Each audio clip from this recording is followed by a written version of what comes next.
Esiet sveicināti, dāmas un kungi, jaunajā darba nedēļā. Jauns mēnesis sācies. Apsveic visus ar, var teikt, pavasara iestāšanos 1. marts. Šodien runājam par aktualitātēm kā ik darba dienu no 5:30 līdz pat 6:30. Proti, ieskicēšu šīs dienas galvenos tematus. Diskutēsim par un ap jūtcekļa vakcīnu iegādi. Tāpat laikā ir bijuši šī izmeklēšana, kas ir iepriekš šī lēmums pieņēmis, kam ir būtu jāatbild un tā tālāk par šo visu stāstu. Tāpat arī gada ienākuma deklarācijas sākt var iesniegt cilvēki. Aktivitāte ir gan liela. Runāsim arī par statistiku uz Latvijas ceļiem iepriekšējā gadā, kas atkal ir kārtēreiz neglēmojoša, kā arī par to, ka sabiedrība kļūst imūna uz valdības pieņemtiem lēmumiem. Kā arī par skaistumkopšanas nozari, proti, ka tā ir atsākusi savu darbību, var pieteikties arī rindās uz skaistumkopšanas pakalpojumiem, tā skaitā. Šodien ciemos ziņu aģentūras LET valdes loceklis un vadītājs Juris Menziņš. Juris, sveiks un vesels. Tāpat ciemos arī ir Saeimas deputāti pie frakcijām nepiedarošs. Jūlija Stepaņenko. Labvakar. Drīz ir esot jauns politisks spēks. Jā, mums var apsveikt, un jūs arī visus. Jā, labi. Kā arī ciemos ir bijušais ceļu policijas priekšnieks un šobrīd Rīgas satiksmes pakalpojumu nodrošināšanas direktors Edmunds Ziltiņš. Edmund, sveiks un vesels. Sveiks un vesels. Laikam sāksim ar dāmām tuvāko tēmu, proti manikīrs, frizieru pakalpojumu, tā skaitā, lai arī kungiem gan aktuāli tas ir. Var atsākt savu darbu šie speciālisti, tāpat arī podologi un tā tālāk. Jūlija, par šo te lēmumu, kas nāca gan ilgi pēc milzīgas spiediena no sabiedrības, no nozares, vai tavuprāt tas ir izsvērts un pareizs, ja mēs tā skatāmies kopsumā, ņemot vērā visu Covid fonu? Jā, pirmkārt, es gribēju pateikt, ka ļoti grūti ir dusmoties runājot maskā, bet es gribētu būt ļoti skarba. Šajā situācijā, kurā mēs arī ar kolēģiem centāmies arī piepalīdzēt valdības lēmumam, tā kā no opozīcijas puses sniedzot arī šādus te likumprojektus, kas noteiktu par pienākumu šos te ierobežojumus pārskatīt un atļaut arī visiem darboties, neierobežojot konkurenci, jo arī kosmetologi bija gatavi ievērot protokolu un izdarīt visu. Kā jūs redzējāt, ir arī Facebookā bildes, kur meitenes frizētavā ir ietērptas kombinzonos un apbruņojušās ar visiem līdzekļiem, lai tikai viņām ļautu strādāt. Un, protams, ka neviens šobrīd droši vien nav aizdomājies par to, no kurienes šīs meitenes drosmīgās ņem visus tos milzīgos līdzekļus, lai aprīkotu savu darba vietu ar nepieciešamiem šiem te pasākumiem. Proti, viens ekrāns, tas 8x10, kur izmērs, kā es saprotu, mainījās lēmumu pieņemšanas gaitā. Ekrāns, kas atdala klientu no pakalpojumu. Jā, tāds kā studijās arī jāmēdz būt. Maksā 35 eiro, un šī ekrāna uzstādīšana, ja tu to dari pats, ap 20 eiro. Bet, ja tu izsauc meistaru, tad attiecīgi vēl par darbu jāpiemaksā. Jā. Un šādi ekrāni faktiski daudziem nav pieejami, jo viņi vienkārši ir beigušies, viņi ir izpirkti. Daudz nevar vispār atsākt darbu, tāpēc, ka šīs prasības nevar ievērot, jo nevar tātad iegādāties šīs te nepieciešamās lietas. Nerunājot, protams, arī par šo te visu dezinfekcijas līdzekļu certifikāciju, respiratori, medicīniskās maskas. Visi ir ļoti nopietni, visi ir ļoti nopietni sagatavojušies. Un, protams, ka tie, kuri varēja nopirkt, to visu ir nopirkuši un gaida klientus. Un, protams, ka priecājās, ka viņiem ir iespēja strādāt. Taču tas, ko vajadzēja izdarīt valdībai, ir paredzēt saudzējošo periodu. Jo šobrīd pēc tiem aprēķiniem, ko veica šī skaistumkopšanas speciālisti, diez vai viņi varētu iziet uz nulli līdz gada beigām pat. Jo visa šī dīkstāve ir iecirtusi milzīgu robu. Milzīgu robu. Jāsat būs parādi. Tieši tā, jo... Labi, Jūlija, paldies. Pievienojam arī kungu šai sarunai. Juri, vai par šo lēmumu pareizību, nepareizību mēs varēsim runāt tikai pēc kaut kāda laika? Ka speciāls būs sākuši strādāt, un tad mēs redzēsim, mainās inficēšana, inficēšanās, nemainās. Un tā. Pamodelējot. Jā, es pirmkārt gribēju atgādināt, ka pagājušajā vasarā mums bija sasniegšanas līmenis 8-9 cilvēku dienā un skaistumkopšanas salons strādāja. Otrakārt, es gribētu varbūt atcerēties to, ka pagājušajā ceturtdienā bija valdības sēde. Pagājušajā ceturtdienā bija slavenā valdības sēde. Un reku te uz galda jums ir laikraksts, un kā reiz pret mani ir pagriezts laikraksts stūrīts, kurā ir rakstīts pavērs mazākus veikalus. Tātad valdība nolēma veikals neatvērt, kā mēs zinām. Es atgādināšu tikai, ko tas nozīmē. Tie ir 8800 veikaliņi, un tie ir 16,5 tūkstoši darbinieku.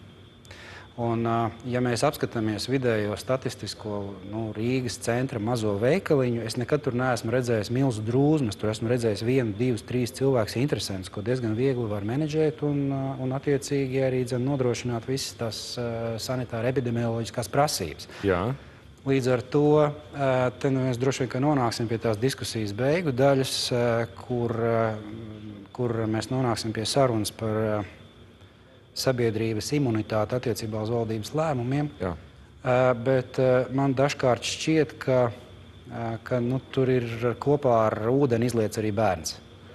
Un ka tur nav pietiekami skaidri un precīzi noteiktas normas, kā konkrētā izmaiņa korelēs ar konkrētām saslimtības līknes izmaiņām. Jā. Jo šobrīd aizliedzam visu un tad skatāmies, un tad jau redzēs, kas būs, kur viņi liksies. Mums ir ārkārtas situācija, mēs varam noteikt visu, kā būs. Es domāju, ka sabiedrība ir nogurusi no tā. Šo tēzi par pamatojamību es esmu tik bieži dzirdējis pēdējo mēnešu laikā, ka principā katrā diskusijā. Paldies, ka atzīmēji to vēlreiz. Vēl viena ļoti populāra tēze, salīdzinājuma formās runājot, kā tad Rīgas satiksmes autobusā var braukt kā siļķis mucā no rīta uz darbu, bet, tirniecības vietas, atkal mazie veikliņi nevar strādāt. Vēršos kā pie Rīgas satiksmes pārstāvja, varbūt Edmunds šajā brīdī. Salīdzinājumā formā. Jā, es saprotu. Ikdienišķā. Man ir nedaudz cits skatījums vispār uz šī brīža situāciju mūsu valstī. Proti, mums ir jauna situācija, lai arī viņa velkās jau gadu. Vienalga tā ir jauna situācija, mēs visi mācamies. Mēs nezinām, kas būs rīt, kā viņš viss notiksies. Visi mācās. Labi, pieņemsim, varbūt, ja būtu man pašam personīgi kaut kas jādara tādā lietas labā, es varbūt darītu savādāk. Bet mans uzskats un stingra pozīcija vienmēr ir bijusi, kad ir jābūt vienam cilvēkam, kas mūs ved uz priekšu. Lai viņš mūs ved, pēc tam skatīsimies, kur mēs aiziesim. Tā ir viņa atbildība pilnā mērā. Latvija ir sava mesija? Saka godīgi, ko tu domā? Kā jau es iepriekš teicu, es būtu darījis savādāk. Jo jebkurā kara situācijā, es pieļauju, ka šis ir zināma veida karš. Ir.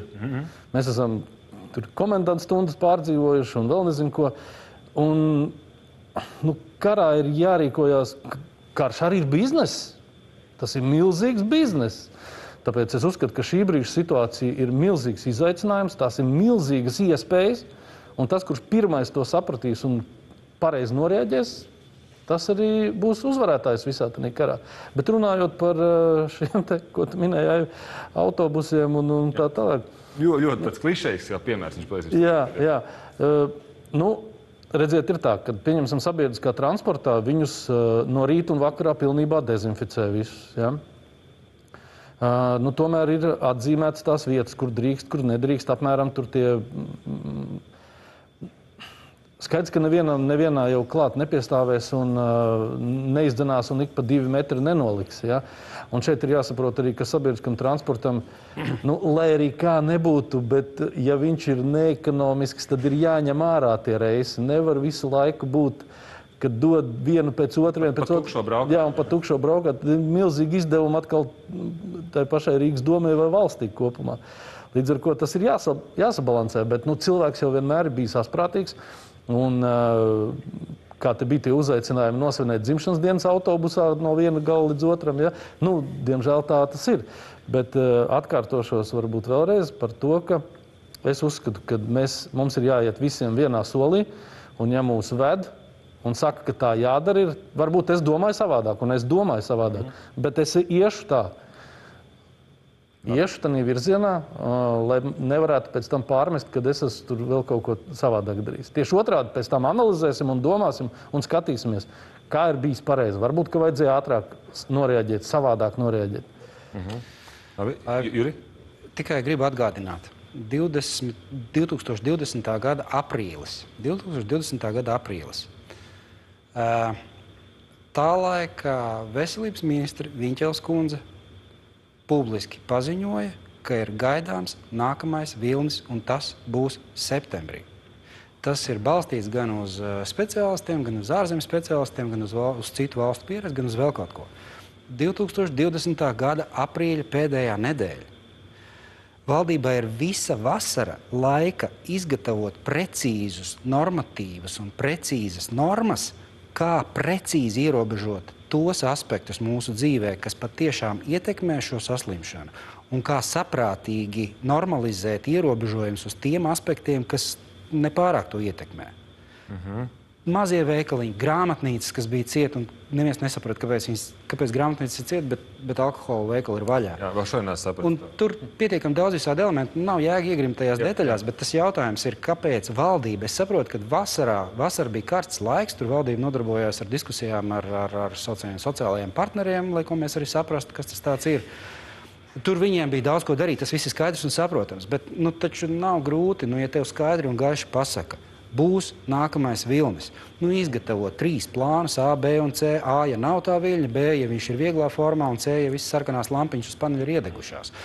Konkrēti skaidrība, ko aizvaram, ko neaizvaram, kāpēc, kāda būs rezultāti un tā tālāk. Izgatavo šāds dokuments un nokomunicē. Tu nepiekrīti Eimundam, ka mēs nevaram daudz ko paredzēt, nedaudz aizstāvot varbūt valdību, ka mēs nezinām, kas būs, kā būs. Tad tos plānus tu vari veidot kaut vai 15. Tad šajā brīdī tu nevis rīkojies panikā, bet izvēlies konkrētu plānu, kas ir sagatavots un noliec galdā. Kas man ir, es atvainojos, ko es gribēju teikt, ka varbūt, ka tiešām, es negribu kritizēt atkal nevienu, bet ir tā, ka ja man pasaka, ka man ir jāsavelk jostas un tagad man ir jāiztur gads, tad es savelku un es zinu, ka man gada beigās beigsies tas, viss būs kārtībā. Ja man pasaka, ka mēs nezinām, kad tas beigsies, maratonu taisam, lēnām, atkal ir cita pozīcija, ja? Bet šeit jau bija tā lielākā kļūda, manis prāt, tā, ka bija pateikti kaut kādi konkrēti termiņi, kad mums tas beigsies, un viss būs kārtībā. Ja? Tā īsti nevar, tā nedrīkstēja darīt, tāpēc, ka cilvēks sakoncentrējās uz to periodu un tur vēl pagarina. Vēl pagarina. Pa 3 mēnešus. Tagad vēl pagarina. Cik tad ilgi pagarinās? Man jau spēka trūkst. Un līdz ar ko... Labi, nopaļot mūsu sarunu par skaistumkopošanas nozari kā tādu summāru, vienu tādu cinisku notu pielikšu klāt, Julija būtu pakomentē. Proti, šie cilvēki, kas tagad sāks savu darbu, iespējams, ka viss tā nozara uzreiz netiks nodarbināta, jo vienkārši, kā minēja, taupumās un tā daudz aspektu. Vai ir tā, ka valstī ir izdevīgāka, lai tā nozara sāk kaut ko darīt? Viņi īstenībā nemaz tur ļoti daudz nespēja nopelnīt šajā brīdī, jo vienkārši cilvēku skaits, ko viņi spēj apkalpot, ir krietni mazāks. Bet viņiem tajā brīdī nav jāmaksā digitāls pabalsti. No valsts pleciem viņi aiziet nost, tā kā viņi kaut ko tur parās darās, mēs jums ļaujam strādāt, lūdzu. Jā, bet ko jūs pastāstāt tādu pabalstus kaut kādus? Tad cinisma nots. Nē, protams, ka tur apakšā ir iespējams. Es ceru, ka tur apakšā ir arī kaut kādi aprēķini, ko mēs nevarētu teikt arī tieši par mazajiem veikaliem, kā minēja mūsu kolēģis. Ja? Jo par mazajiem veikaliem mēs sitamies jau otro ceturtdienu, un mums ir priekšā sagatavot arī konkrēti aprēķini, korelācijas starp valdības lēmumiem un saslimstības līkni un arī bezdarba situāciju. Un šie cipari konkrēti arī parāda to, ka sākot no Ziemassvētkiem šie neprātīgie lēmumi, kad mēs ierobežosim, uztaisīsim deficītu cilvēkiem, lai viņi vairāk drūzmējās, cerot, ka viņi tomēr neies uz tiem veikaliem, radīja augstu saslimstības risku, līkni pieaugumu, un pēc tam arī vēlāk nākošos mēnešos arī sāk pieaugt bezdarbs tieši attiecīgi tirzniecības jomā. Tas tiešām ir skaitļos? Skaitļos mēs esam arī sagatavojuši attiecīgi likuma projektu uz šo ceturtdienu ar visu anotāciju, un tajā anotācija ir konkrēts pierādījums. Un tas, ko mēs arī prasām no valdības jau kuro reizi, katru reizi mums mazliet pietrūkst balsu, katru reizi mums atkal mēs nākam ar cerību, jo mums jau nekā cita nav, kā tikai cerība opozīcijai. Tātad šis aicinājums valdībai atskaitīties, konkrēti tātad saskaitīt, ko ir konkrētais ierobežojums radījis, kādas sekas. Ja jūs esat aizlieguši, piemēram, to pašu skaistumu kopšanu, vai tas ir palīdzējis mazināt vīrusu, vai tas nav palīdzējis mazināt vīrusu? Un kāda ir situācija tieši skaistumu kopšanas jomā, kā cilvēki tālāk dzīvo? Kamēr šādi aprēķini netiek piedāvāti, visa šī tiešām taustīšanās pa tumsu bez līdera. Mums nav līderi, mums ir tikai kaut kādi atsevišķi personāži, kuri iznāk ārā, kaut ko pasaka, nobiedē cilvēkus. Un cilvēki pēc tam skrien, viņi vienkārši atstāti vieni paši savā vaļā. Un paši uz savu atbildību vienkārši šobrīd mēģina izdzīvot. Nav mums līderi šobrīd. Jā. Mēs šīs dienas tiešraidē pieslēgsimies ļoti iespējams Sadarbības padomes sēdes preses konferencē, jo šobrīd tiek lēmts par papildus izmaksājumiem 200 eiro, kādu helikopteru naudu saucamo arī pensionāriem.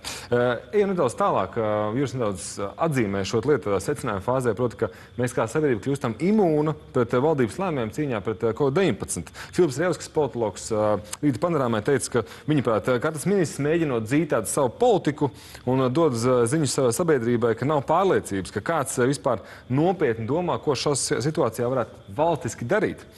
Otra tēze, ko viņš atzīmē, ir par šo te sabiedrību jau sen ir imūna, ja, ka mēs būtībā vairs nepieņemam, neuztveram to, ko mums stāsta, to, ko mums iesaka vai liek darīt, mēs tam pieejam ļoti, ļoti formāli. Juri, pakomentē, kur tu esi vēl sadzīvē novērojis šo te imunitāti par to, ko mums liek darīt, vai kāds likums pieņem? Tad, ko tu esi novērojis pats personīgi? Pirmkārt, vajag atcerēties, ka Filips pārstāv kompāniju Mēdīju tilts. Jā. Mēdīju tilts ir pietiekami daudz strādājis ar valsts sektoru. Piemēram, 2017. gadā viņi bija tie, kas komunicēja nodokļu izmaiņas, Dānis Reiznieces Ozols vadītās finanses ministrijas ieviestās. Līdz ar to, pirms mēs analizējam šo te izteikumu, vienmēr vajag nofiltrēt, vai Filips šajā gadījumā ir sabiedrisko attiecību speciālists vai politologs. Kas attiecās uz šo gadījumu, tad es nezinu. Man šobrīd nav nekādu indikātoru, kas liecinātu, ka viņš strādātu kā sabiedrisko attiecību speciālists. Līdz ar to it kā varētu tam ticēt, ka tur ir kaut kāda socioloģija apakšā, kas tā arī domātu. Ja tas tā ir, tad mēs kārtējo reizi varam padiskutēt pat nevis par lēmumu adekvātumu, bet par komunikācijas stilu, par skaidru un saprotamu, interfeisu starp to, kas notiek ārkārtas padomēs un to, kas tiek padots uz āru. Tajā preses konferencē ar skaidri saprotamu korelācijas datu masīvu pret ierobežojumiem un vai atļaušanām un tā tālāk. Un to, ka mēs atkal spēlējam visu to ciklu vēlreiz, un to, ka tie ierobežojumi varbūt nevienmēr ir pilnīgi detalizēti pārdomāti, to gan var manīt. Mēs arī varam padiskutēt par to pašu mājasēdi, kas notika pirms jaunā gada. Skaidrs bija mērķis, bet kaut kādā brīdī mēs nonācām situācijā, ka tu piekdienas vakarā iznes miskasti tur 11. un tu vari dabūt sodu, kas ir lielāks par braukšanu dzērumā. Es ļoti atvainojos. Tā bija tā situācija. Pakomentē vēl vienu niansi. Šīs slēgtās valdības sēdes, kas bija 7 mēnešu, 8 mēnešu garumā, opozīcija saka, kliedzi, Klau, mēs šeit gribam zināt, kas tur notiek, un pēkšņi Kariņš Lapcīs saka, jā, mēs jums rādīsim. Ko tas nozīmē?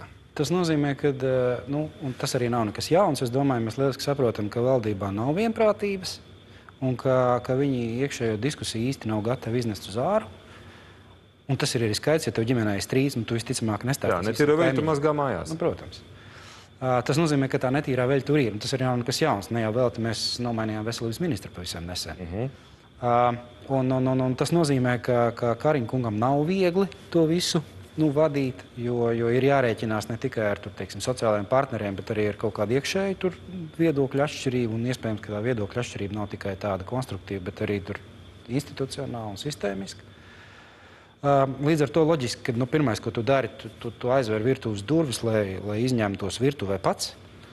Un tad tālāk tu diskutē ar sabiedrību par to, kas ir palicis pāri. Un šeit es domāju, ka arī ir problēma, jo tas, ko tu iznes ārā, ir ļoti maz un ļoti slikti nopamatots ar faktiem. Jā. Jā. Ja mēs runājam par personāžiem, jo tu atzīmē, ka īsti nav neviens, kas spētu vadīt vai vada šobrīd, arī Edmunds to pašu principā atzīmē. Vai Julija, abstrahēties no Kariņa, no Levita, ja tajā brīdī būtu, nezinu, Laimdots Strauji, Mārs Kučīnskis, Aldis Gobzems, premjers, vai mēs nerunātu šādās pašās tēzēs? Nu, kura gadījumā nebūtu labi? Es vienkārši pamatošu to savu varbūt frāzi, kāpēc es uzskatu, ka mums nav līdera, kaut vai mazs piemērs, kad mēs palūdzām pieprasījumā Kariņa kungam uzrādīt arī konkrētu šo te plānu, jā, stratēģiju, jo notiek mētāšanās ar tiem pašiem skolniekiem, jā, šodien mēs laižam, tad rīt atkal mēs pārdomājam un viss ir sapirkts un vecāki ir šokā, ko viņam darīt ar savu darbu. Tad, un turklāt, tāpat arī runājot par pansionātiem, jo pansionāti gaidīja vakcīnas, un tās vakcīnas nebija, un nebija, kas viņus vakcinē, tos cilvēkus.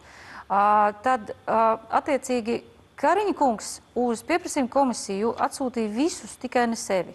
Viņš atsūtīja vienu ministru, otru, trešo, ceturto. Viņi sāka mums rādīt bildītes, cilvēki ar karodziņiem stāv, riņķīts, kaut kāds aplīts. Tā ir mūsu stratēģija. Tas ir tas, ko viņi ir sazīmējuši pa vasaru, to viņi mums piedāvā tagad, kad tā ir viņu stratēģija. Tur kaut kāda luksofori, jā, un viss bildītēs. Tad jau kaut ko vasarai darīšu, nav tā? Vai nu tagad vai vasarā, es nezinu, man vienalga, bet tā nav stratēģija. Tas nav plāns konkrētais, jo viņi paši pat bija novirzījušies no sevis teiktā, ka ja būs saslimstības rādītāji, tur attiecīgais tipars, tad viss sēdēs mājās un nemācīsies. Viņi paši mēģina kaut kā tur variet, iziet no rāmjiem, varbūt tāpēc, ka maskas ir kaut kā jāpielieto, tās iepirktās, nederīgās. Bet ja mēs runājam par to, ka mēs būtu neapmierināti ar situāciju, jā, ļoti daudzās valstīs cilvēki ir arī noguruši. Mēs neesam vienīgā valsts, kurā cilvēki ir neapmierināti. Puse Rietuma Eiropas sekojot līdzi. Bet te ir jāskatās arī šī te...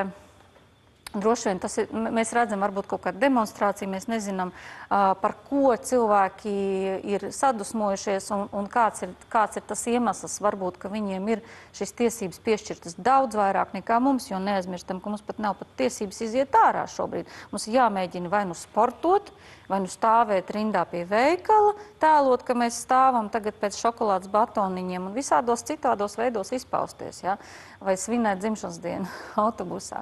Bet mums nav šobrīd, mums izpausmas tiesības pilnībā ir atņemtas. Tāpēc mēs arī nezinām, cik ļoti mēs būtu šobrīd pret šo te valdības lēmumu, ja mums būtu kāds cits premjers. Taču situācijā ar valdības atklātajām sēdēm es teiktu tā, ka varbūt nepopulārs lēmums, nepopulārs viedoklis, bet man personīgi būtu pilnīgi vienalga, kurā bunkurī, kurā zoodārzā viņi šos te lēmumus pieņem, ja vien šie lēmumi būtu tieši pamatoti ar visiem skaitļiem, cipariem, ar konkrēti detalizētu plānu. Ja tas atnestu sabiedrībai labumu, tad man pilnīgi vienalga, kādā veidā viņš šos lēmumus pieņem. Jo tas, kas notiek šobrīd, vienalga, mums bija atklātās sēdes, aizpagājušā ceturtdienā droši vien sākās, ja es pareizi atceros, šīs atklātās sēdes. Un tas, ko mēs runājām, ir, mēs teicām, mums vajag tātad atvērt mazos veikalus, bet JKP Krišāns Feldmans teica, pagaidiet, kur tikko ministri sākuši lemt par veikaliem, mēs tagad dzirdam, viņi tagad runā un nemaisieties viņiem pa vidu. Un viss beidzās ar to, ka ministri parunāja un tāpat pārdomāja. Tā kā šie lēmumi, vai viņi ir atklāti, vai viņi ir aizklātās sēdēs, viņi, diemžēl, tāpat turpina nest cilvēkiem kaitējumu. Nemēr lietas būtību. Tieši tā. Jā. Paldies. Reklāmas pauzes cienījamie skatītāji. Paldies jau par dažiem komentāriem, jautājumiem. Pieliksim tos klāt uzreiz pēc reklāmas. Tāpat arī pieliksim klāt papildus, ko saka mūsu prezidents Levits par Kariņa kunga valdību. Un arī viena interesanta tēze par atbildības uzņemšanos saistībā ar to pašu skaistnokopšanas nozares atvēršanu, ja mainīsies saslimstības rādītāji. Pēc brīža tiekamies.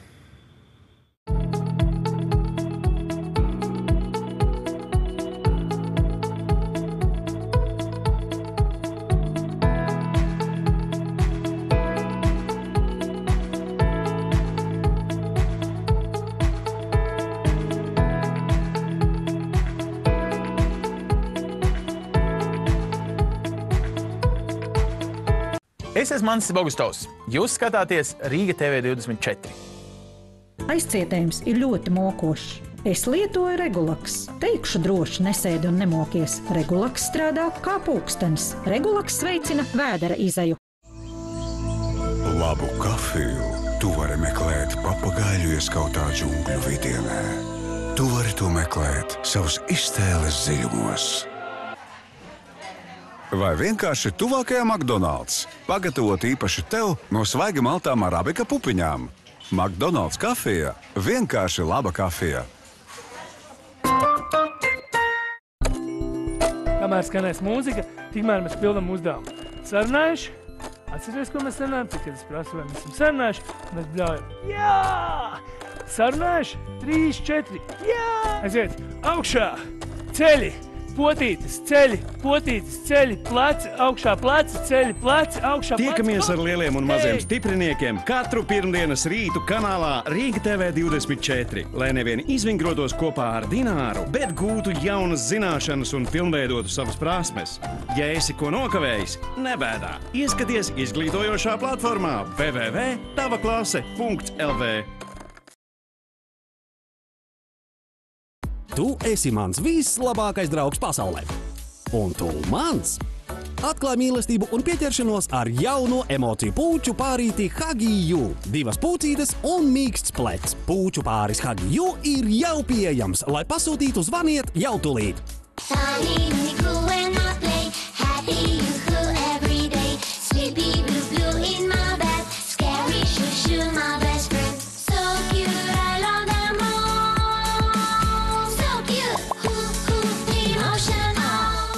Draudzīgas emociju pūces katra savā emociju krāsā. Radītas īpaši bērniem, lai atpazītu, izpaustu un izprastu emocijas atraktīvā veidā. Dzeltenā juhu ir priecīgā pūce, kas izstaro laimi un prieku. Pelēkā šušu ir drosmīgākā pūce, kas vienmēr pasargās. Ar palaidnīgo luniku nekad nebūs garlaicīgi. Bet ja gadās saskumt, apskauj mīksto blū, lai justos labāk.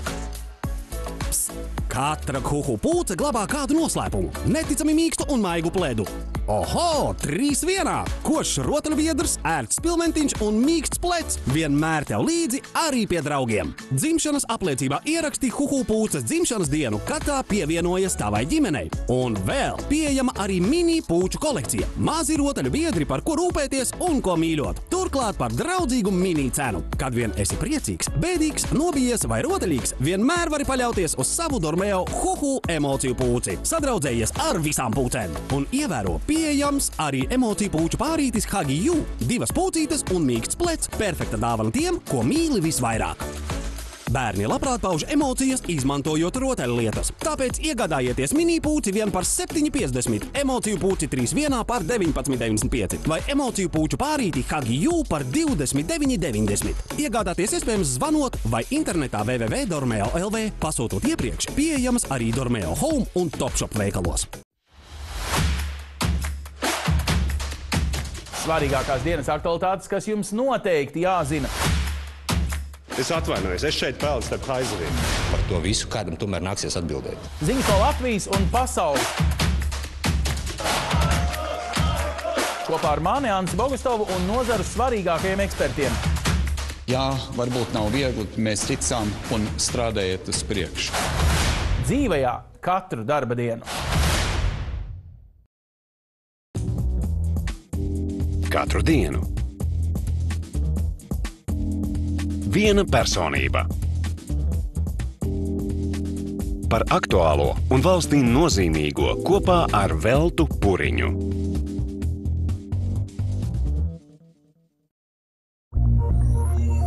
Vajadzētu jau griezties varbūt pie speciālista. Par bērnu veselību tad sākumā vērsties pie ģimenes ārsta. Uzlabot cilvēku izskatu, ko līdz galam nav varējusi izdarīt daba. Donoru orgānus, ko mēs iegūstam. Starp mums, dakterim runājot.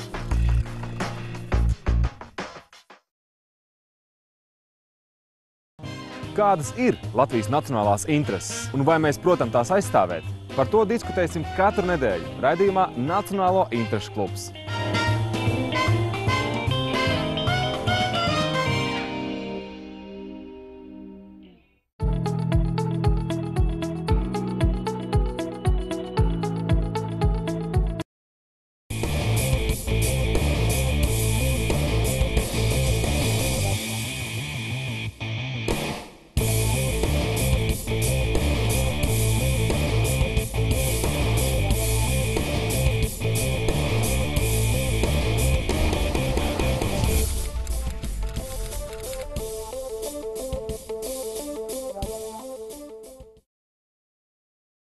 Sveicināti! Dāmas kungi, mēs turpinām tiešraidi no Blaumanielas 32, raidījums Presklubs.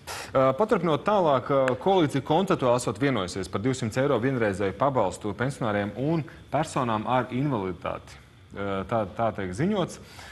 Par šo tālāk būs jālemj arī ceturtdien ministru kabinetā, un tad jau likumprojekts tiks sūtīts izskatīšanai arī Saeimā. Es pieļauju, ka Saeimā būs vēl kaut kādi papildinājumi par invaliditāti, par apgādājumu, kas, teiksim, kopa cilvēkus un tā tālāk. Kaut kādi precizējumi. Vismaz tā parasti ir. Mēs noteikti gribēsim šajā likumprojektā redzēt arī bērns ar invaliditāti, kuri tika aizmirsti pirmajā likumprojektā. Un mums neizdevās pārliecināt kolēģis, ka bērniem ir, ka šādām ģimenēm ir jāsaņem lielāks atbalsts, jo tur ir nepieciešama daudz lielāks ieguldījums. Labi, paldies par komentāru. Atgriežamies atpakaļ pie sabiedrības imunitātes, un arī prezidents Levits saka, ka Kariņa valdība vēl nesot sevi izsmelus, ja, ka viņi varētu vēl strādāt. Otra lieta, Jānis Twitterī raksta, vai nebūtu tikai godīgi, ja pēc šīs atvēršanas nepieaugušas saslimstības rādītāji savu atbildību personīgi uzņemsies arī prezidents, tieši kā prasīja no ministriem par ekonomikas neliederīgu graušanu. Atcerēs, prezidentam Levitam bija šī tēze, ka ja tik bezatbildīgi ministri attiecās pret savām nozarēm, tad viņiem būtu jāuzņemas atbildība ar savu krēslu. Ko nozīmē šis par tavu atbildību? Tas ir tas, par ko es runāju. Ja mēs esam miljoniem cilvēku, gandrīz 2 miljoni iedzīvotāji, un katram ir savs viedoklis, un katrs grib uz savu pusi vilkt un teikt, kā ir, un mācīt, un katrs mēs labāk zinām, kā ir jādara. Tāpēc tas mans viedoklis ir tieši par to, ko tu tagad teici. Labi, mēs ejam tur, kur speciālisti saka, kā liek, visu daram, cenšamies, bet, ja nesanāks, tad būs jāatbild. Un atbildēs, domā?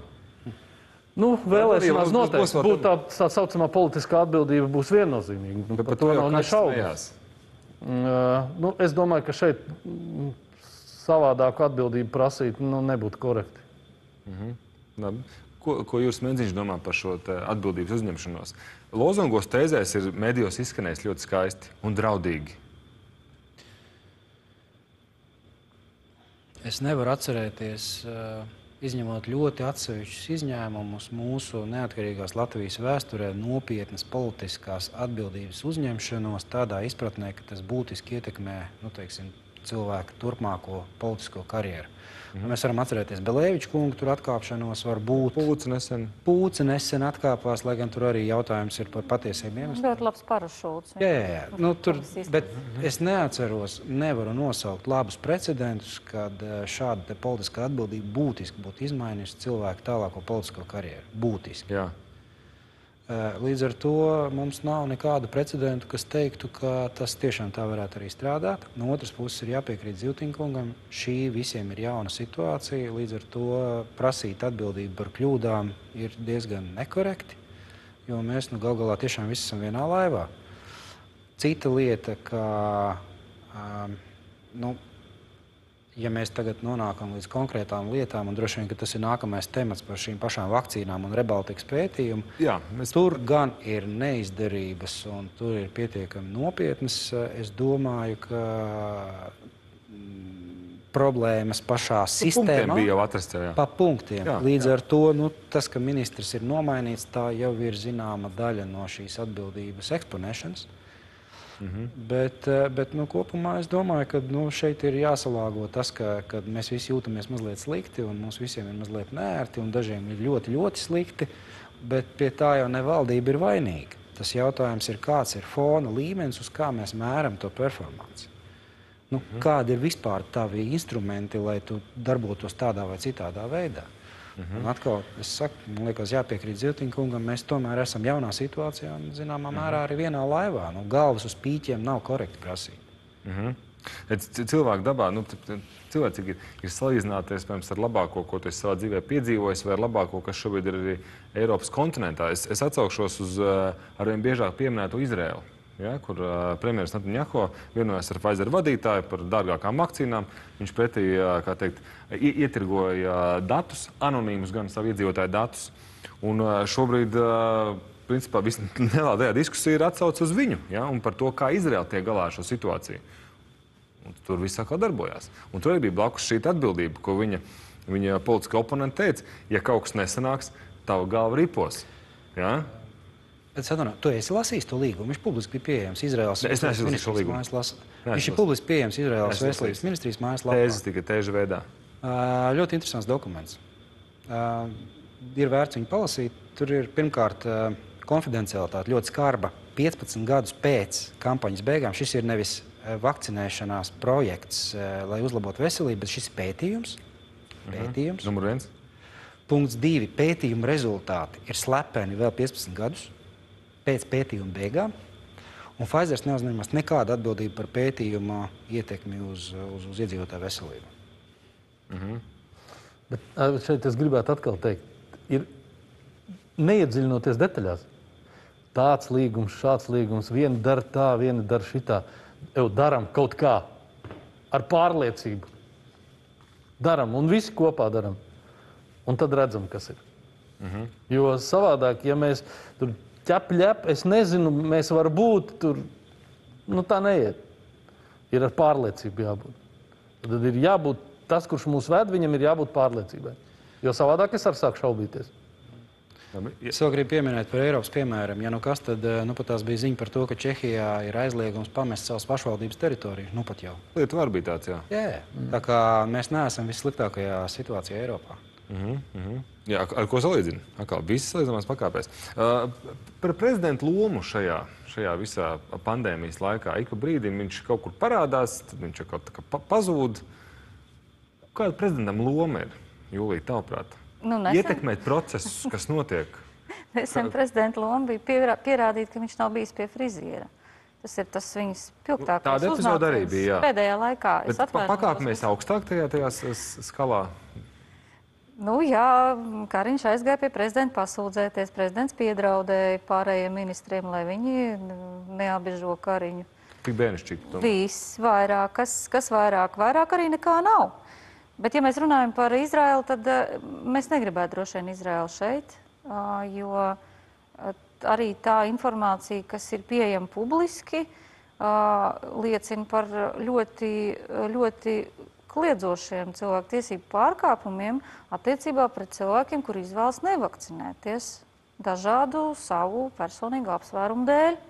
Un tāpēc tie, kuri saka, slavē, ka jā, tur Izrēlā visus paņēma, novakcinē, mums vajag tieši tādu pašu līderi, es negribētu, lai mums notiktu tāpat kā Izrēlā. Es nezinu tiešām, kas tur notiek, kāpēc notiek. Ir ļoti labi, ka tiešām ir pieminēts šis līgums, būtu ļoti labi ar to iepazīties, jā, bet mums tādu kārtību nevajag, un tas, par ko mēs arī iestāsimies, ir par cilvēka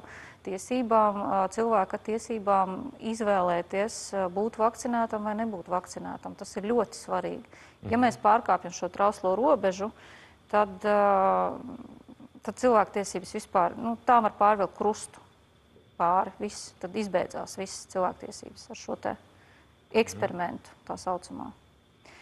Par Kariņu kungu, jā, šeit atkal jāsaka, nav mums, diemžēl, līderis, nav ne ministru kabinetā, ne arī Rīgas pilī.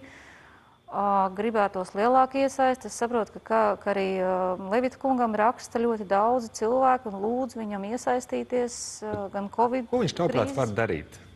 Ļoti daudz, ko viņš var darīt. Pirmkārt, viņam ir likumdevēja funkcija arī viena no funkcijām, un es neesmu redzējis nevienu prezidenta priekšlikumu, Covid likumā, nevienu prezidenta priekšlikumu, kurā viņš ir pasīvs, tavuprāt? Absolūti pasīvs. Absolūti. Tad, kad mēs skaidri zinām, ka šis ir laiks, kurā visiem ar valsts vadīšanu saistītiem cilvēkiem, tostarp arī ar opozīciju, lai gan opozīcija nevada valsti, bet mums ir šobrīd jādara maksimāli daudz, jāpiedāvā dažādi risinājumi. Mēs nevaram vienkārši sēdēt un gaidīt, ka kāds atkal vedīs mūs grāvī. Tas, ko mēs darām arī uz katru ceturtdienu, mēs rūkājam, mēs rakstam priekšlikumus, dabonam noraidījumu, reizēm dabonam atbalstu, bet mēs to darām, jo saprotam, ka neviens cits vispār to šobrīd nevar izdarīt. Mēs nevaram tā lēnā gaitā, tur domājot, ļoti dinamiski šobrīd ir jāmēģina glābt situāciju, dinamiski jāmēģina palīdzēt cilvēkiem, un tas, ko mēs redzam, ir absolūta pasivitāte no pils puses. Tāpat arī es atvainojos pasivitāti no tiesības sarga puses, ko mēs arī norādījām attiecīgi Jansona kungam. Šeit nav nekādas iesaistes, visi guļ vienkārši. Visi guļ. Mēs strādājam. Guļ kāpēc? Tāpēc, ka labas algas un nav jāuztraucās? Es nezinu, varbūt, ka viņi... Par ko uztraukties? Uz ko viņi, varbūt, ka viņi cer, ka kaut kā mēs vienkārši izvilksim, bet nav nekādas aktivitātes pilnīgi no turienes. Šis ir dīvaini. Edmund, pieliec savas domas klāt par šo te pasivitāti. Zini, ka pasivitāte diezgan... Ko tu personīgi gaidi? Galīgi nav laba pasivitāte. Tas, pēc principa tāda, ka, atgulšos, varbūt pats no sevis pāries. Tā mēdz arī būt. Jā, mēdz tā būt, protams, bet man kāpēc šķiet, ka šis īsti nav tas gadījums. Tāpēc es arī gribu piekrist kolēģiem par to, ka kādam ir jāuzņemās atbildība un kādam ir jāuzņemās tā virsvadība un kādam viss ir jāpaņem rokās un jārāda mums ceļš. Tēlēm runājot. Tas ir mans viedoklis. Savādāk, ja mēs katrs iesim uz savu pusi, nebūs nekas. Atcerieties brīdī, kad tika mainīti veselības ministri, Krišjāns Kariņš tā kā piedāvāja vai lūdzu kā savam premjeru biedram Mārtiņam Pabrikam aizdarīs ministram uzņemties kādu brīdi šo te ministra lomu, pienākumu izpildīšanu, kā viņš tā tautsvalodā noleca nost. Ja. Tāpat laikā bija arī tēze, ka šo te vakcināciju varētu uzņemties aizsardzības ministrija. Viņai ir funkcijas, viņai ir loģistika un tā tālāk. Tad militāri pieeja šai te vakcinēšanai, tāda, ģenerāļa tādu, kā teiktu, uzpleci, ja ģenerāls teiks, tad pārējie visi darīs. Tas bija tā kā lasāms starp rindām. Tas ir iespējams, teiksim? Es domāju, ka nē. Paldies Dievam, mēs nedzīvojam totalitārā valstī. Kur tad? Nē.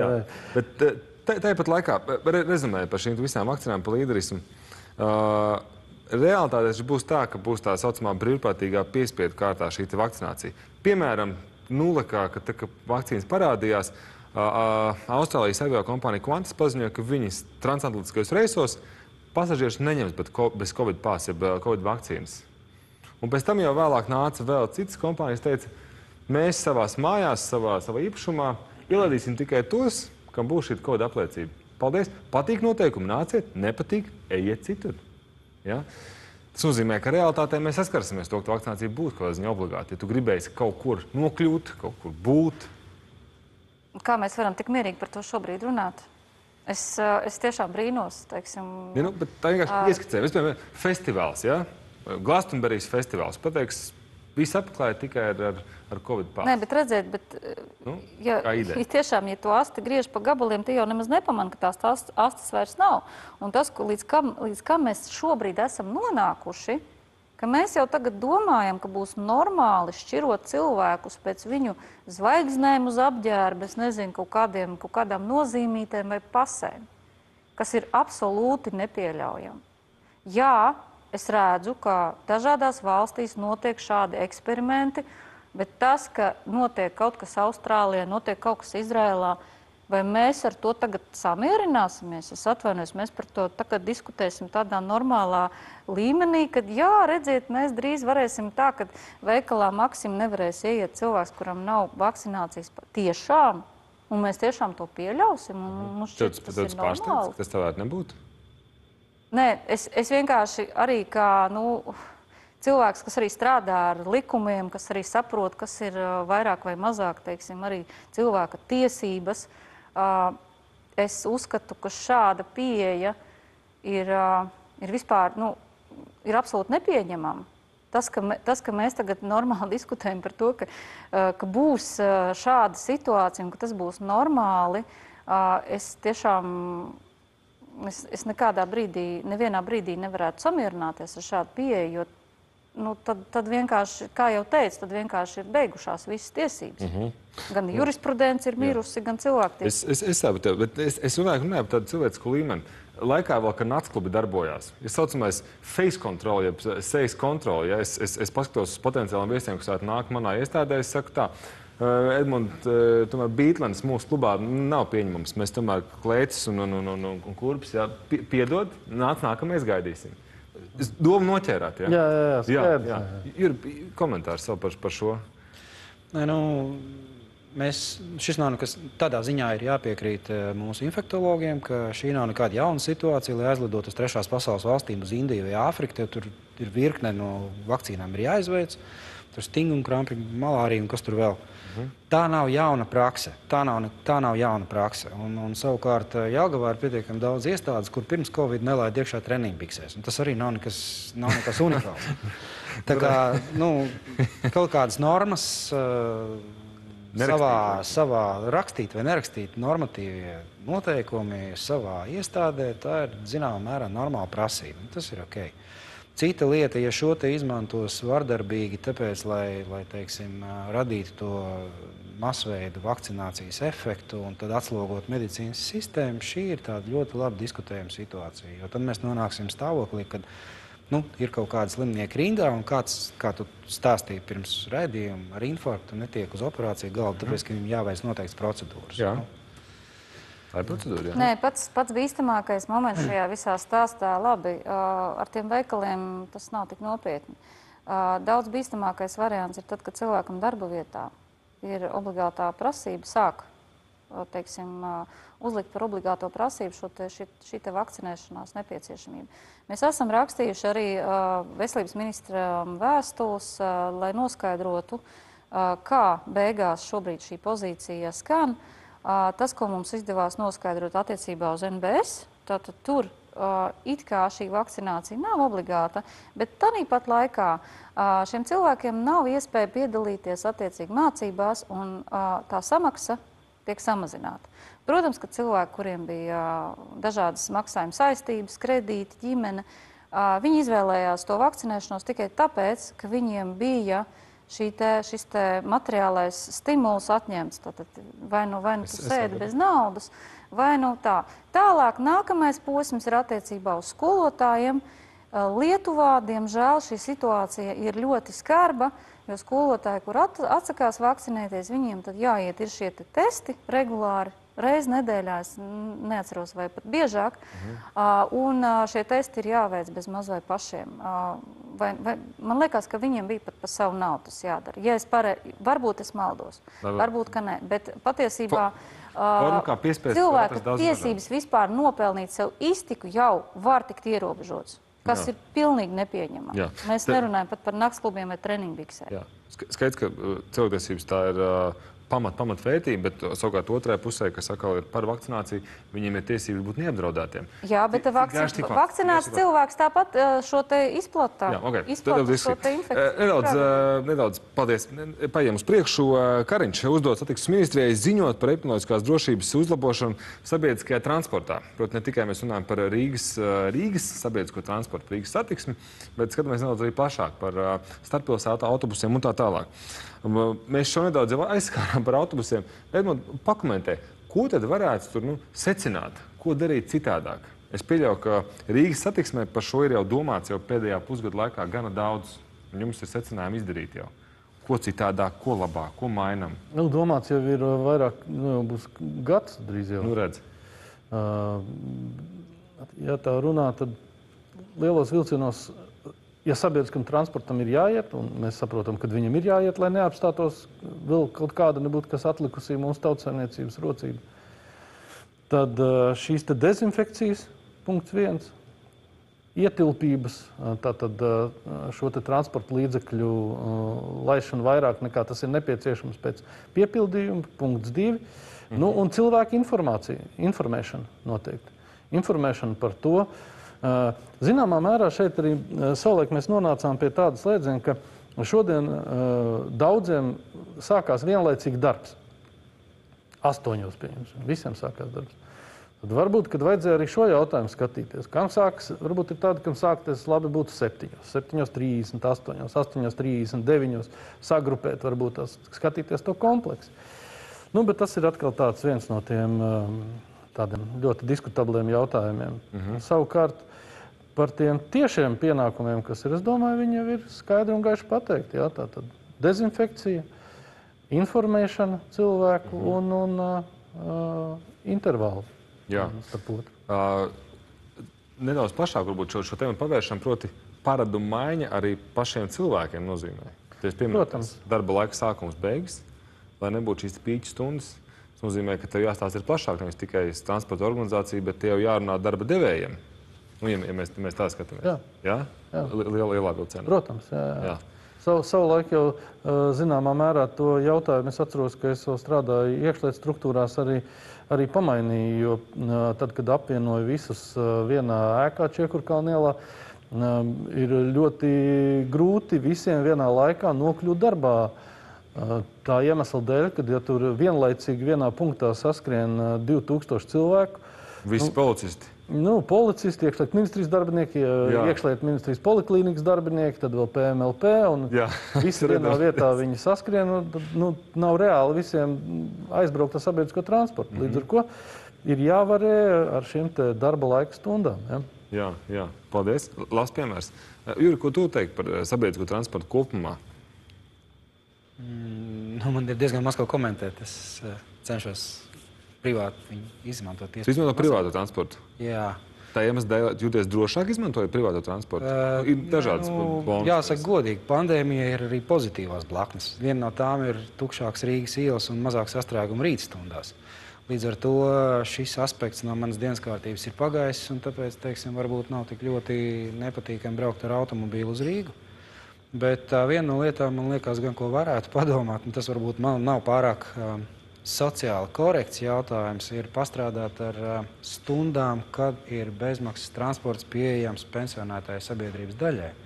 Proti, varbūt, ka tās atlaides vai bezmaksas iespējas izmantot sabiedrisko transportu tajās pīķu stundās, kad cilvēki brauc uz darbu, varētu kā nebūtu pamazināt, lai tur cilvēku uz tirgu brauc dienas vidū. Tā. Es nepiekritīšu. Man šķiet, ka tā bija ļoti liela kļūda pirmajā vilnī aizliegt pensionāriem šīs bezmaksas biļetes izmantot, jo tas radīja atkal ļoti lielu diskomfortu cilvēkiem. Bet ja mēs runājam par šo te laika sprīža piedāvājumu, kolēģi, jūs varbūt maldāties, domājot, ka pensionāri to vien dara, ka tikai vizinās uz tirgu pēc vienas piena pakas un vienas maizītes katru dienu. Pensionāriem ir nepieciešama veselības aprūpe. Un bieži vien pensionāri braukā uz procedūrām pie speciālistiem, un viņi to dara tādās stundās, kādās viņiem ir pieraksts. Un ja mēs tagad izdomājam, ka mēs atļausim pensionāram no 10 līdz 12 braukt un pēc tam nē, tad mēs nonākam situācijā, kurā atkal cieši neaizsargātākā sabiedrības daļa, lai gan viņai šobrīd ar lielu pompu tiek šeit 200 eiro piešķirt. Tad otru roku mēs tagad pazemojam cilvēkus un sakām, ka jūs esat pa daudz šajā transportā un jums ir jāiet ar kājām. Tā nedrīkst darīt. Tas ir mans viedoklis. Labi, atceroties studentu laikus, mēs studenti arī bijām diezgan pikti, ka bija jābrauc uz lekcijām, bet bija lielākā daļa tomēr arī pensionāri tie autobusā. Tagad neviens nebrauc uz lekcijām. Nē, tas ir skaidra lieta, es atceros to laiku. Rīgas universitātes uzskaits viens dats ir labo, ja es kļūdos. Pensionāri pamainījuši savus ieradumus, proti, ka šobrīd tas aktīvākais laiks, kad tiek izmantots sabiedriskais transports, ir no 10 līdz 3. Jā, tas ir, jā. Jā, ka tās stundas nedaudz ir tomēr nobīdījušās. Šobrīd mums ir reklāmas pauze atskrējusi atkal, un pēc reklāmas paturpinām tālāk ar ceļu satiksmes statistiku, proti, ja mēs runājam par iepriekšējo gadu. Te laikam jāsaka, ka tēma nebūs tā patīkamākā, it īpaši, ja mēs skatāmies uz bērnu skaitu, kas ir gājuši bojā uz Latvijas ceļiem. Pēc brīža tiekamies, dāmas un kungi.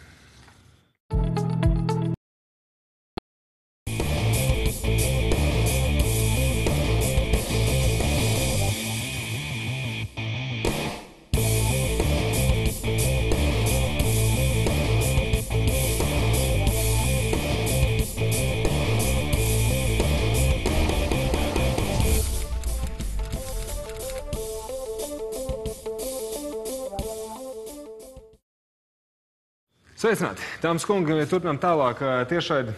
Nākamais temats proti par ceļu satiksmi. Kā ziņo Normūns Krapss, valsts policijas galvenās kārtības policijas pārvaldes priekšnieks Edmunds Pēctecis, jau šobrīd varētu teikt arī, ka ceļu satiksmes negadījumu skaits pērn ir krities par 2500 salīdzinot 19. gadu, bet audzis savukārt ir negadījumos smagi cietušo un bojāgājušo skaits. Salīdzinoši ar iepriekšējo 19. gadu ir gājuši bojā 132 cilvēki, tostarp 5 bērni, un situācija pērn pasliktinājusies un bojā gājuši 139 cilvēki. Proti, arī 10 bērni tai skaitā. Ir bijuši ļoti daudz akciju, gan CSDD, gan arī valsts policijas, gan pašvaldības policijas. Mums ir bijušas diskusijas, ir bijušas kampaņas. Tiešām, tā vērojot līdzi, es redzu, ka tas darbs notiek, tas prevencijas darbs. Bet vēl joprojām pilsētas vidē ļoti daudz iet bojā, ārpus pilsētas gan daudz bērnu iet bojā uz ceļiem tieši. Velosipēdi, gājēji, es varētu detalizēti iet cīkāk. Edmund, tavuprāt, kāpēc mēs esam pagājuši soli atpakaļ? Mēs runājam šogad tikai par ceļu satiksmi. Es jau pieļauju, kā vēl ir noslīkušos. Tad vispār būtu bēdu ielē. Pašnāvības. Pašnāvības, jā, paldies. Šobrīd vispār Kāpēc, ir tāda dīvaina situācija mums, ne tikai mūsu valstī, bet kopumā pasaulē, jāsaka. Savukārt, ja runā par ceļu satiksmi un par tās drošību, tad viens piemērs ir tāds, piemēram, tad, kad es 2004. gadā sāku dienestu priekšnieka amatā, bija nedaudz virs 500 bojāgājušiem gadā. 13. gadā pabeidzot bija 157. Šobrīd 132, tu teicāji, ja? 139. 19. gadā bija 132. 139, ja? Tātad šis te, jo aug tā meistarība, jo tur sāk dzenāt tās milisekundes, sekundes, ja? Bet, ko es gribu teikt, nav jaunu ideju. Nav jaunu ideju. Ir nepieciešamas jaunas, inovatīvas idejas. Ko tu ar to domā? Mēs šobrīd tas, kas strādā saistībā ar ceļu satiksmi, faktiski dara to, ko un pilda šīs te manas iestrādes, kuras bijis, viņas jau ir 7, 8, 10 gadus vecas. Ir jābūt jaunām idejām, jauniem virzieniem, varbūt pilnīgi savādākiem, nekā mēs šobrīd to stādamies priekšā. Es savulaik viņus biju uzrakstījis, tur, man liekas, kaut kādas 5, 6, 7, nekas tur nav ieviests. Vienu. Atceries kādu? Atceros, jā. Pavelti varu tagad šobrīd pateikt priekšā. Tātad bija doma tāda, ka tehniskos līdzekļus, visus tehniskos līdzekļus atdot pašvaldībām. Mums bija 109 pašvaldības, un katra, lai ņemās un cīnās un darās ar viņām. Aizmirst par to vispār policijai. Valsts policijai par to vajadzēja aizmirst. Tā bija viena no sadaļām. Radarus un visus... Visus tehniskos līdzekļus. Visus saliek, kur grib. Pilnīgi visus tehniskos... Nē, nekad tā nebūtu. Tāpēc, ka tam to visu kontrolētu Ceļu satiksmes drošības direkcija un satiksmes ministrija. Okay. Punkts 1. Un savukārt pašvaldības jau atrastu savus resursus, lai uzstādītu. Šobrīd mums ir kāds sarkanās gaismas kontrolieris. Ja nemaldos, viens demo versijā Rīgā atrodas. Demo versijā, tieši tā. Mums ir kāds gājēji pārējais kontrolieris. Mums ir kāds sabiedriskā transporta joslas kontrolieris. Nekā nav. Tāpēc, ka nav naudas. Kur to naudu dabūt? Atdodiet pašvaldībai, lai viņi sāk pelnīt, viņi attīstīsies, izveidosies vesela jauna šūna. Vai tad tas ir pelnīšanai domāts? Tātad tas ir vienmēr strīdus jautājums. Ja nepārkāps, tad nevienam nebūs jāmaksā, bet tātad es šobrīd varu par to brīvi runāt, man no kā nav. Skaidrs, ka tas ir bizness, kuram blakus efekts ir ceļu satiksmes drošība. Jā. Un šis ir viens tikai viens. Man ir vēl 9 vismaz, to es varētu pateikt. Ja? Bet ticiet man, atdodiet viņu projām, beidziet sēdēt virsū šiem fotoradariem policijai. Kāpēc sēž? Tāpēc, ka tur liela nauda ir vai kā? Nē, naudiņa jau, protams, tā, kas iekasējās, atnāk atpakaļ caur iekšlietu ministriju un it kā likums paredz, kad viņai ir jātiek novirzītai ceļu satiksmes drošībai, bet es tur šobrīd neesmu klāt, nezinu. Ja? Jā. Bet tā tad ir jābūt jaunām domām, jaunām iniciatīvām, ir jāiet agresīvāk un jāuzņemās atbildību gal galā. Nevis jāsēž un jādomā, kā nosēdēt savā krēslā. Sapratu, paldies. Ja zvanīs Normūns Krapss, ar tavu atļauju iedošu tavu telefonu. Viņam ir mans telefons, lai viņš zvana. Paldies. Juri, ko tu pieliki klāt par šo visu? Kāds ir dalībnieks? Jā. Nē, man liekas, ka šajā gadījumā, ja mēs tiešām cīnāmies par procentiem, tad vēlams sāk slēpties detaļās.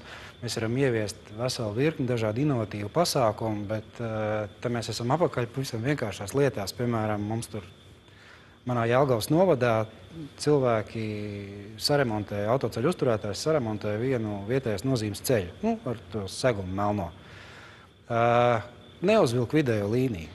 Mēs zvanījām autoceļu uzturētājiem, izrādās, ka tā ir kļūda, neko darīt, ceļš nav nodots eksploatācijā. Ko tas nozīmē? Tas ceļa posms ir neapgaismots, ir rudens, lietavas un tā tālāk, un ir brīdis, kad tu vispār nezini, kur ir ceļš. Vienkārši nezini. Tāpēc, kad lampas, automašīnas apgaismojums nokrīt turpat uz vietas, tāpēc, kad ir pretī migla vai lietus vai jebkas tam līdzīgs, un tu vienkārši nezini, tev nav neviena ne stabiņu, ne sadalošās līnijas. Jā. Tur nevajag radars, tur vajag tik vienkārši pabeigt šo darbu. Un es pieļauju, ka tur ir kaut kāda daļa no negadījumiem, kas šajā statistikā ir paredzēta tikai tāpēc, ka kāds nav pabeidzis šo darbu līdz galam. Ir gadījies pa tādu ceļu braukt? Es katru dienu tā sajūta ir ļoti. Ceļu satiksmes drošība ir milzīgs komplekss. Tas nav tikai radari. Tā ir infrastruktūra, tā ir izglītošana, tā ir sodu sistēma un nevis sodu bardzība, bet tā neizbēgamība un tā tālāk un tā joprojām. Tas ir milzīgs komplekss, tās ir skolas, tā ir ātrā palīdzība, cik ātri var aizbraukt uz vietas. Tie ir glābēji, tā ir apdrošināšana. Apdrošināšanā, kur ir jābūt vērstiem, jo es arī apdrošinātājiem savulaik teicu, šobrīd ir kā aptur uz ceļa, nav apdrošināšanas, uzliek sodu, brauc tālāk. Kā viņš drīkst braukt tālāk? Dienakti drīkst. Kā viņš drīkst braukt tālāk? Jā. Vai bez tehniskās apskates? Kā viņš drīkst braukt tālāk? Viņam uzliek sodu un viņš brauc tālāk. Atkal es jau šobrīd jau vēl divus pateicu. Ja? Tātad tas ir milzīgs komplekss, ar kuru ir jāstrādā, kur ir jāuzņemās atbildība, jāsaņem komentāros lamas par sevi, ja? Bet ir jāstrādā ar to. Ar to ir jāstrādā un jāvirzās uz priekšu. Jūlija? Es piekrītu tam, ka iespējams daļa vainas ir jāuzņemas tieši infrastruktūrai šajā situācijā. Visticamāk, ka tā arī ir, un es ceru, ka tas arī tiks izpētīts katrā konkrētā gadījumā, ka tas būs ne tikai ātrums, bet arī, piemēram, vai ceļa segums, vai ceļa seguma kvalitāte, vai kas. Es saprotu, ka beigās būs vainīgs tas šoferis, jā. To vērtē. To pie negadījuma vērtē. Ja tāda vērtēšanas sistēma ir, tad droši vien var vērtē, jo blakus lēmumi var būt arī, ka negadījums ir bijis dēļ infrastruktūras, dēļ tātad asfalta kvalitātes vai dēļ kaut kā tāda. Tātad šāds vērtējums ir, un tas ir ļoti labi. Attiecīgi var izdarīt secinājumus, bet ja mēs runājam par konkrētiem cilvēkiem, kuri ir iesaistīti šajos negadījumos, tad man bija tāds ļoti maziņš priekšlikums pavisam varbūt šajā situācijā. Varbūt, ka tas varētu izglābt kaut vienu dzīvību, bet es rosināju tiešām paskatīties uz bērnu autokrēsliņu jautājumu daudz nopietnāk. Tātad rosināt šo te veselu kampaņu attiecībā uz bērnu autokrēsliņu lietošanu, palīdzības piedāvājumu no attiecīgiem dienestiem šos te krēsliņus uzstādīt pareizi, jo, piemēram, Amerikā atsevišķos štatos ir arī tāds pakalpojums, ko nodrošina ugunsdzēsēji, un tad, kad tu esi saņēmis šo pakalpojumu, tad viņi ir tev palīdzējuši uzstādīt autokrēsliņu, tad tu saņem uzlīmu uz mašīnas par to, kad mašīnā ir bērns, un ar šo uzlīmu tad tu attiecīgi saņem bezmaksas autostāvvietu.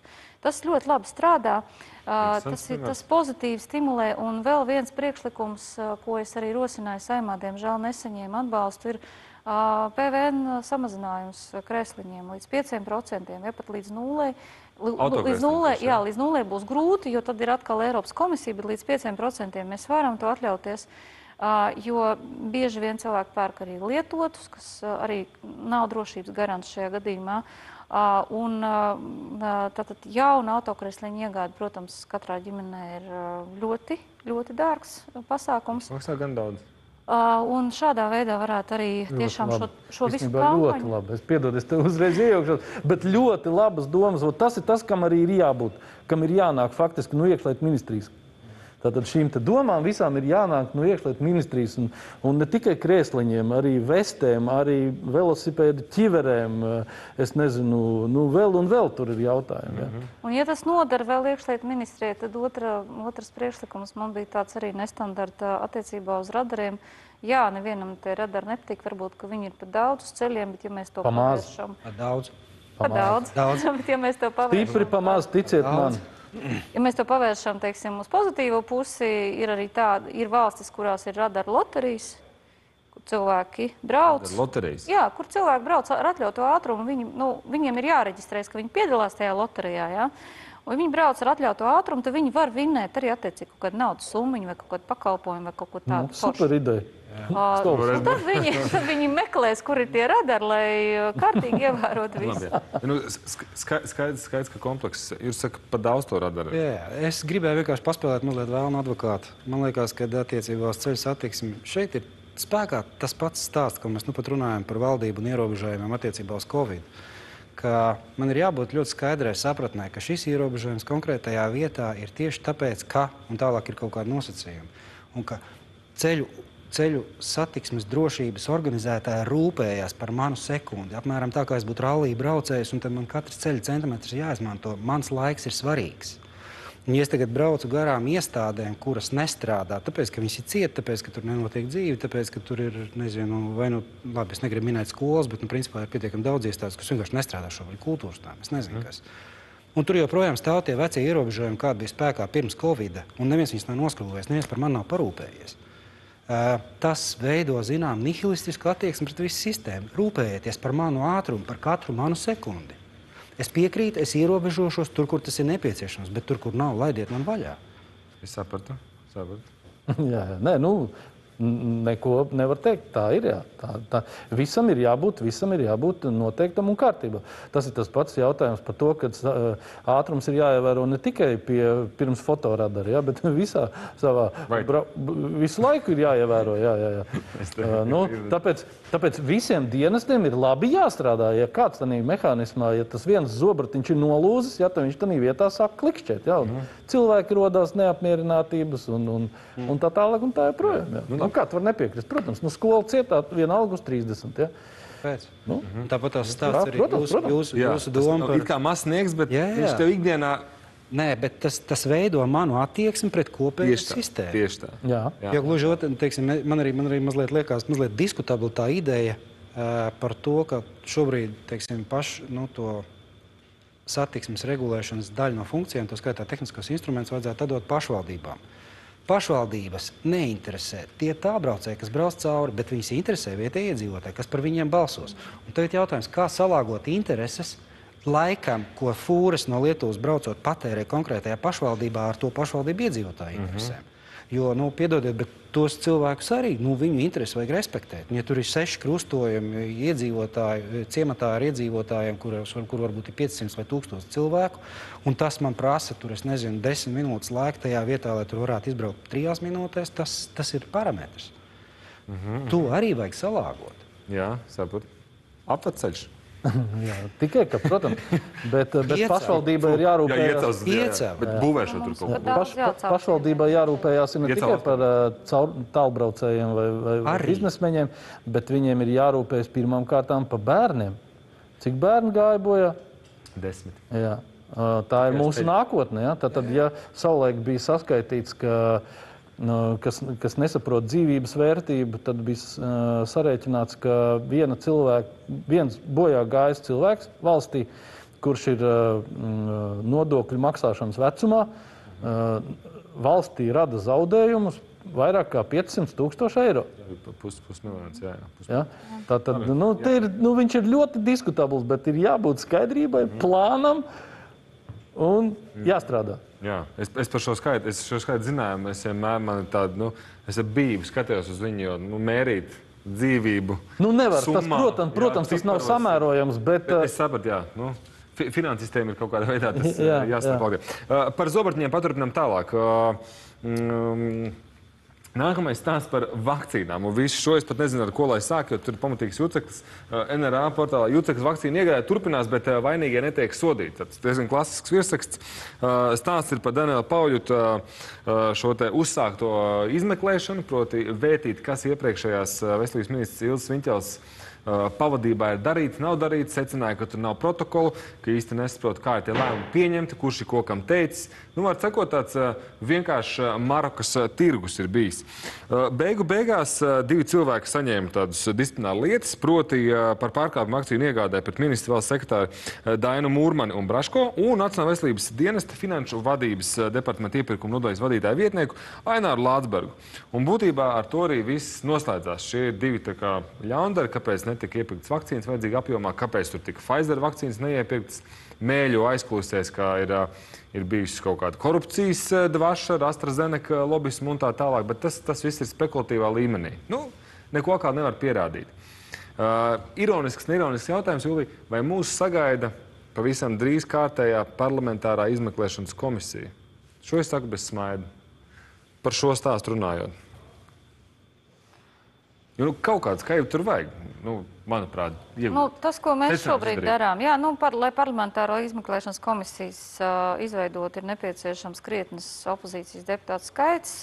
Tātad tas nav tik vienkārši. Tur, protams, jāsalāgo intereses saskaņa un ZZS, ko viņi domā, kā viņi būs.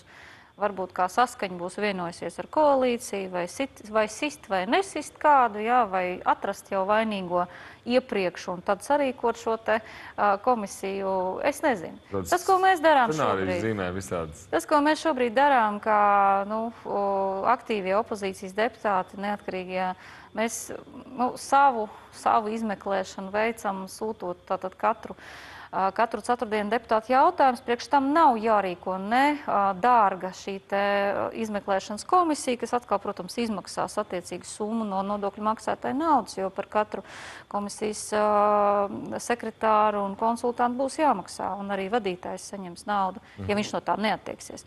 Mēs katru ceturtdienu sūtam arī attiecīgi ministriem jautājumus gan par vakcīnām, gan vakcīnu iegādi, gan par masku iepirkumu, kas arī būs ļoti interesants jautājums pavisam drīz attiecībā uz bērnu maskām, kuras neiztur pat 4 mazgāšanas reizes un izjūku vienkārši rokās.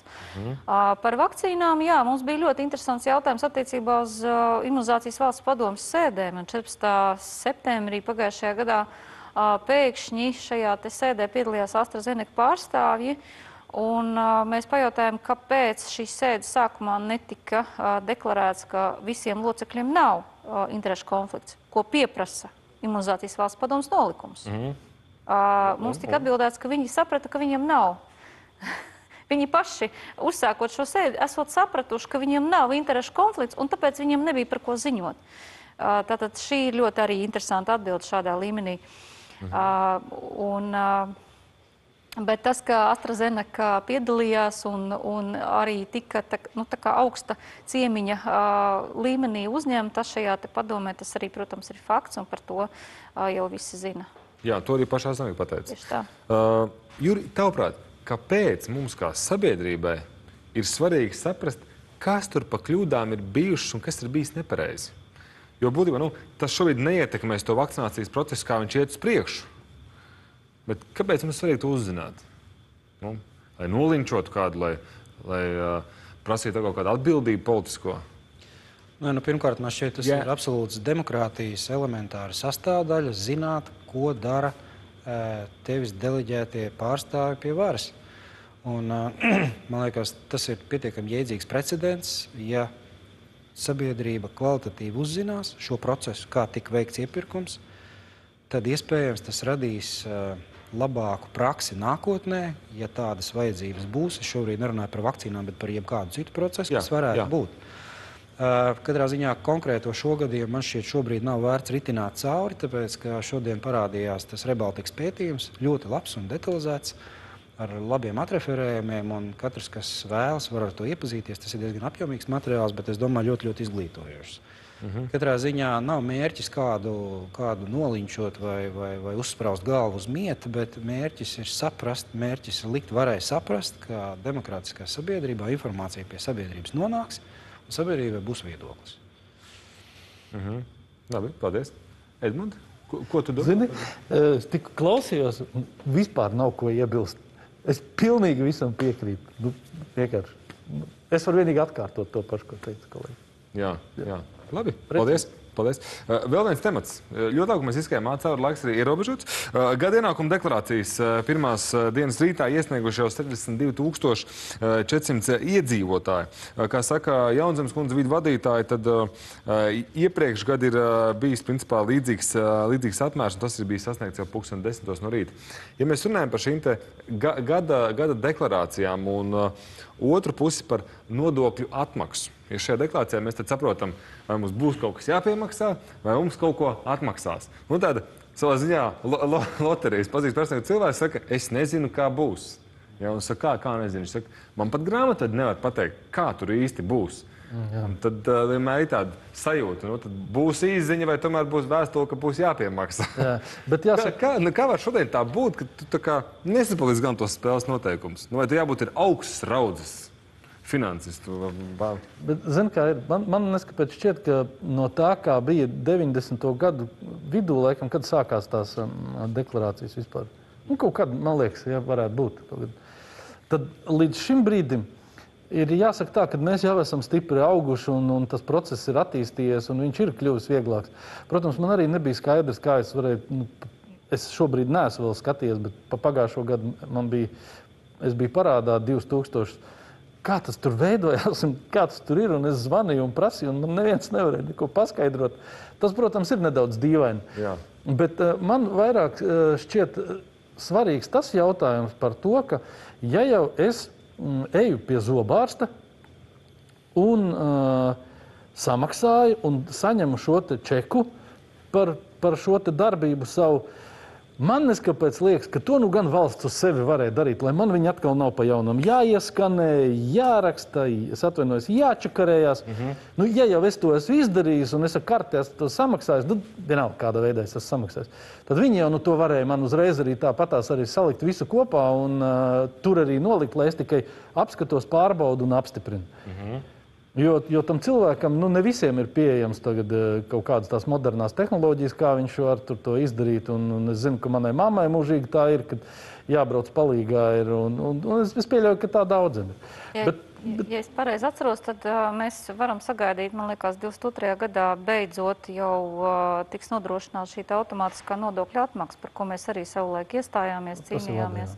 Šādai kārtībai ir jābūt. Es saprotu, ka jau... Dati tāpat būs jāiesniedz. Kā lūdzu? Dati tāpat būs jāiesniedz. Bet savā ziņā, nu, tas vismaz tuvinās šo te sistēmas apgūšanu. Bet, nu, par datiem droši vien mēs vēl varam tikai sapņot par to, ka mēs aizējam pie zobārsta un tas automātiski ievadās sistēmā. Tas būtu vēl labāk, jā. Tas būtu ērti. Mēs jau pieminējām politologu mediju vadītāju Filipu Rievski, kurš bija tas, kas komunicēja šo nodokļu reformu, kuras rezultātā mēs šobrīd vienu daļu nesaprotam. Aizmirst varbūt to nokomunicēt. Juri, tavs domas. Vadot, piemēram, ziņu aģentūru, kur ir ļoti daudz darbinieku. Es gribētu paskatīties nevis konkrēti attiecībā uz nodokļu atmaksu vai neatmaksu, bet to sistēmu kontekstā. Pirmkārt, kāpēc šodien parādījās ziņa par to, ka 1. martā sākās deklarācijas un ka Jaunzemes kundze teica, lūdzu, nedūzmējieties elektroniski. Kāpēc? Tāpēc, ka atkal te ir mazliet jāpadomā par vadības komandu un par to Levita kunga izteicienu, vai šai valdībai vēl ir potenciāls. Man šķiet, ka veikt nodokļu reformu un izsludināt to mēnesi pirms viņas stāšanās spēkā, proti es runāju par novembri, ir kļūda. Tā nedrīkst darīt. Rezultāts ir tāds, ka ja mēs iepriekš, cik es zinu, tad dīkstāvs pabalstus maksāja kaut kādos 1. 11. datumos, tad par janvāri šie pabalsti kontā iekrita no valsts ieņēmuma dienesta, ja nemaldos, piekdien, tas ir 26. vai 7. datums, kaut kad tad. Respektīvi, tā sistēma visa bija pārslogota, tāpēc, ka bija noteiktas pārējas un pārmaiņas. Un tad, finanšu ministrijai un valsts finanšu vadībai jau nu gan varētu tā kā padomāt, saprotot, ka tas vilnis notiek un ka tie dīkstāvs pabalsti būs jāadministrē. Ja tiešām šim visam virsū vajag uzkraut vēl nodokļu reformu, tas nozīmē atcelt, izmainīt mikrouzņēmumu režīmus un pārējās lietas. Vai nu tad to jādara vasarā, lai cilvēkiem ir laiks to visu adaptēt, vai tad arī tu varēji pusgadu pagaidīt, lai cilvēki vismaz iesniedz gadu pārskats, nomierinās un tad, teiksim, dara savādāk. Bet, kas attiecās uz šo gada ienākumu deklarācijām, tad tur nevajag aizmirst, ka faktiski ienākumu deklarācijas ir to iesniedz ne tikai tie, kas saņem, bet tie, kas saimnieciskās darbības veicēji, dzīvokļu izglītība, jūrnieki, tā tālāk. Paldies. Es saku, 7 reizes nomer, 1 reize nogriezt. Izdomā laicīgi. Jā. Plāno. Paldies, Julija, paldies, Edmund.